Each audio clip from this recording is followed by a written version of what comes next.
Kevin Windham, Ernesto Fonseca, Ezra Lusk, Timmy Ferry. Look at Chad Reed. Not the best pick, but I have a feeling the Australian's going to be good when the time comes for him to run. Tyler Evans is in this big show, Robbie Reynard, and Mike LaRocco as well.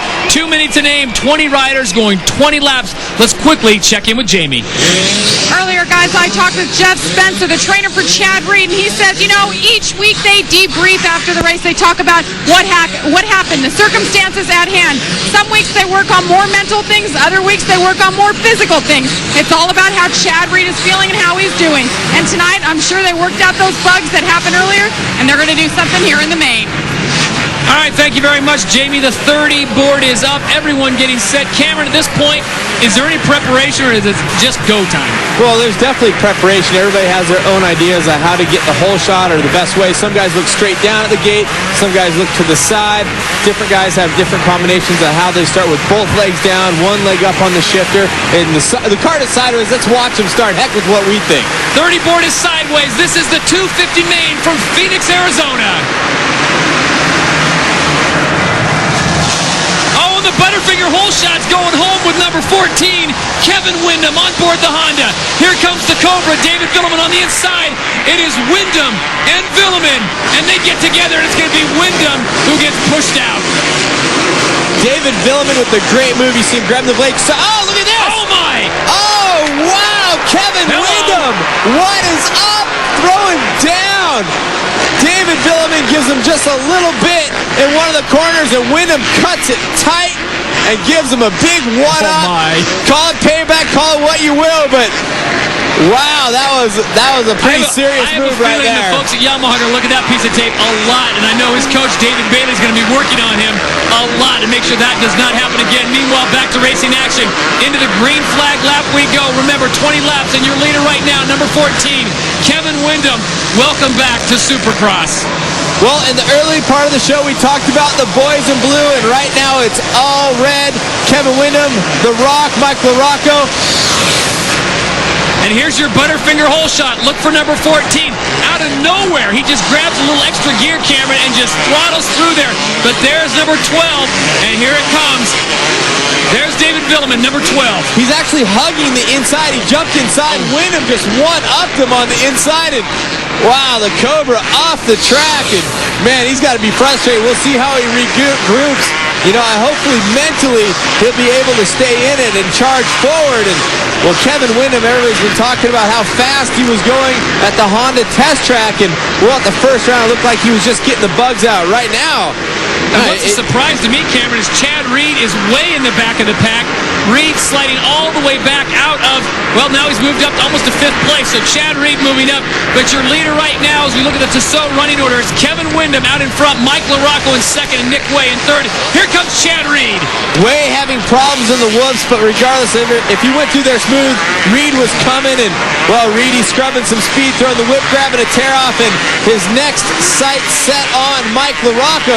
Now, the Rock is not an easy guy to get by. He can get wide and hold his elbows up, and I'm not saying that Chad's going to get by anyway. LaRocco had the 2nd fastest time in the final practice. When we talk about times all the time, they really don't matter. The track changes, bikes get more adapt to what the track, so you can see it slippery, a little bit dusty out there, and I think Chad's got some different lines. You see him going a little bit different section there than the Rock did. Well, the problem for Chad Reed right now is he cannot run the same pace as Mike LaRocco because gradually Kevin Windham is starting to pull away. So Mike LaRocco is doing a fellow Honda right a favor. As long as he can hold off Chad Reed, it's going to be nothing but good for Kevin Windham. And I don't know how patient Chad Reed's going to be. Remember, he had to go through a semi to get to the main event, and here he comes to the whoops. Wow, LaRocco transferring across. And what you saw happen there is he started to drop and started to get a little bit out of control, but LaRocco held it, stayed on top of the whoops, and kept going. And looks like Reedy's going to come right up here and go to the outside. He's taking a look at the lines, outside in, over the triple. Watch Chad. He pushes down when he goes off the face and scrubs speed. He gets back on the ground sooner. LaRocco cuts off his line, and look what Chad does. He squares it up, goes to the inside, and Chad Reed picks up yet another spot.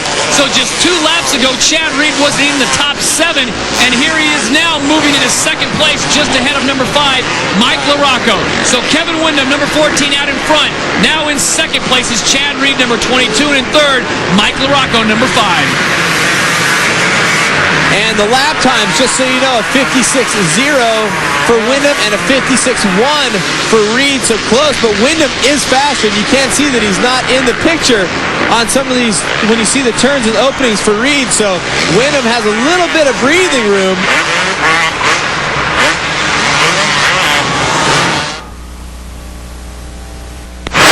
We are back to Bank One Ballpark in Phoenix, Arizona. This is the 250 main event, and your leader, number 14, Kevin Wyndham. Right now, by my calculations, he has got a 7-second lead over second place, number 22, Chad Reed. Kevin Wyndham, if you're just joining us, did not get the best start. He got the whole start, and he moved ahead, but it was David Villeman who came in. He took Villeman out. Whether you call it riding or not, I'll leave that up to you. We'll look at it one more time later on the show, but Kevin Wyndham is your leader as he leads them through, coming up on the halfway point of the 250 main event. Chad Reed, who won last week at Anaheim, sits in second place, and Mike LaRocco, number 5, sits in third.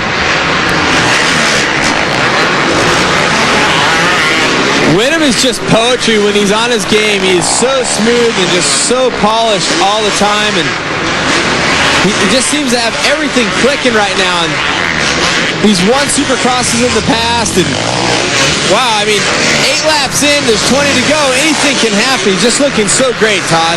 Well, I just did another time check on Kevin Wyndham. He has got about a 7-second lead, so he's picked up almost a full second on Chad Reed on lap number 8 as he comes through one more time.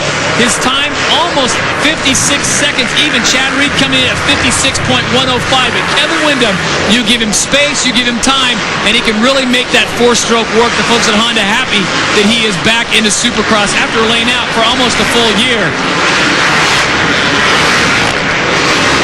There you see the gap to second place. There's Chad Reed, number 22, winner last week at Anaheim, California, just coming into view, and they are running very close. The problem is Kevin Wyndham got that great start, picking up the Butterfinger hole start, and he is out in front and just running away with this thing. Chad Reed has got to find a way to track him down. Well, the last time Wyndham won a Supercross, back on the 8th of April in 2000, Irving, Texas, what my book is saying here, and LaRocco still charging, and the Rock not really having a challenger from behind. Fonseca is the rider behind him in 4th place, and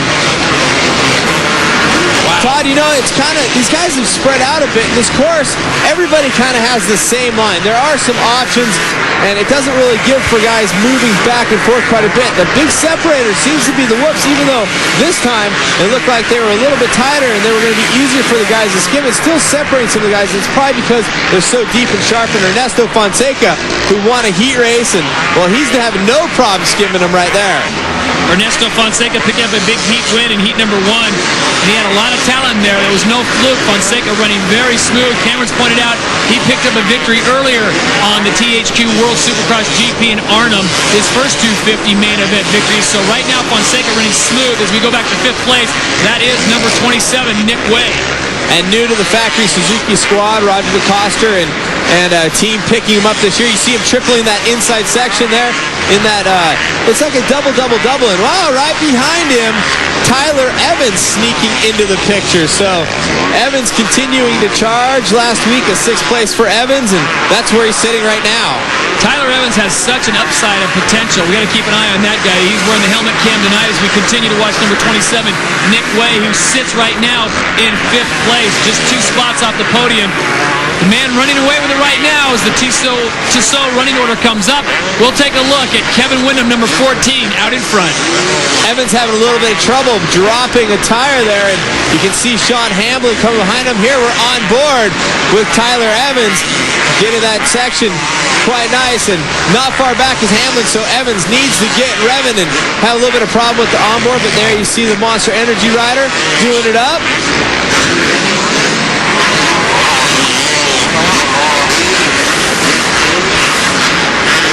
Your leader at Bank One Ballpark in the 250 main event, Kevin Wyndham.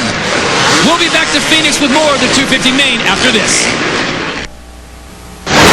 Back inside Bank One Ballpark, Phoenix, Arizona, your leader in the 250 main event. Kevin Windham, as we look at the Tissot running order, it's Windham, Reed, and LaRocco going 1, 2, and 3. Ezra Luss sitting in fourth. If you're just joining us, Kevin Windham got the whole shot, lost the lead on the first lap to David Villeman, and then those two got together, and Villeman just ejected off the track. He has now slid back to 7th place, and Kevin Windham moved into first. He has not relinquished that lead despite the hard charge of Chad Reed, but Chad Reed unable to get closer than 6 seconds. The last lap, actually, time's coming in right now for Chad Reed, a 57.0 and a 57.8 for Windham. So Chad Reed is moving up a little bit. We'll see about conditioning now. When you talk about conditioning, you would think it would be a problem with Reed's shoulders. You see Windham going by and lapping Mike Brown, but the gap is shrinking, and they have a couple laps still to go here. We'll see if Chad Reed can come up and get a little closer. About 5 seconds, is it, Todd? 5 seconds exactly. Chad Reed has shaved off over a second on there, but Cameron, you make a good point. We're on lap 18 of 20. Can Chad Reed shave 5 seconds off Kevin Windham's lead as he goes through one more time? And there you see Windham has looked flawless. This is not the Kevin Windham we saw in Anaheim last week. It definitely isn't. I'm not sure if it's just the suspension setup that they changed or if it's also the fact that Kevin had a Supercross under his belt. Now, you got to remember, the last time he raced a Supercross, he broke his femur, and that's a giant bone in your leg. It's your thigh bone, and that is not something fun to do. It's one of the most painful injuries you can have, and here we're taking a look at Chad Reed, who has been shaving the time, but can he get back up there? Let's check in with Jamie real quick. Ernesto Fonseca pulled off the track. He had a bench shifter lever. Kenny Germain, his mechanic, was on his back, kicking that thing to get straight again. Ernie went back out on the track, but he's slow going. All right, thank you, Jamie. Yeah, Ernesto Fonseca, about lap 10, was sitting in 4th place. He's currently sitting in 19th place, so tough going for Ernesto Fonseca after a great start. Meanwhile, we watch Chad Reed trying to whittle down, and right now I think he's wishing this race would go 25, maybe 26 laps, but the white flag is out. This is the final lap, 250 main event from Phoenix. And you know, the talk was after last week, it was, Chad's going to sweep them all. I mean, include me in that group. We were all talking about how fast. I know you're pointing at yourself, Todd.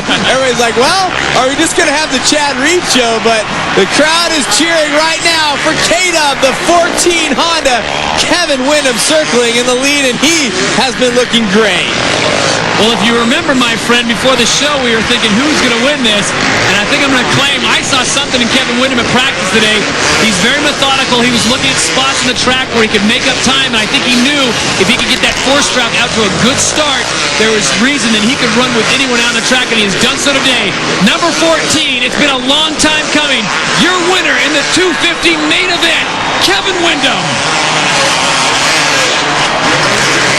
And give credit to Chad Reed. He got that lead down to about 3 seconds. You don't know what would happen with a few more, but it'll be interesting to see what happens when David Villeman comes through. I don't think he's going to be as enthusiastic about Windham's victory as he is, but congratulations to Kevin Windham picking up a Supercross victory after a long layoff.